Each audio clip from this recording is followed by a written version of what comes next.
Hey guys, this is Trent here with Eureka Springs Aikido, and today we're talking about the BJJ home mats from Greatmats.com. These are 1.5 inch thick, and they are 2 feet by 2 feet. As you can see, what's cool about these mats is you can kind of buy them as you need them. So as we grow in students, we kind of buy more mats as we go. From an Aikido perspective, these mats are great for forward rolls. It's really nice, especially because we have a concrete floor underneath this, but the mats hold up really well. They're even good for break falls.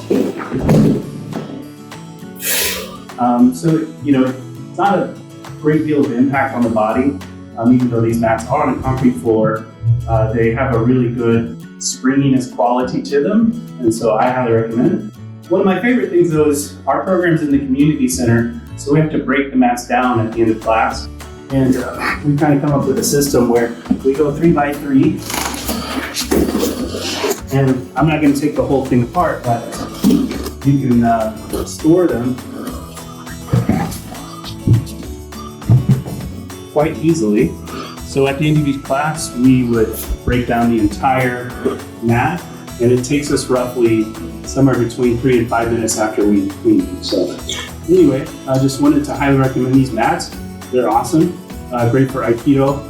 I assume they're good for BJJ. That's what they get their name for, but I can definitely tell you from an Aikido perspective, these mats are great.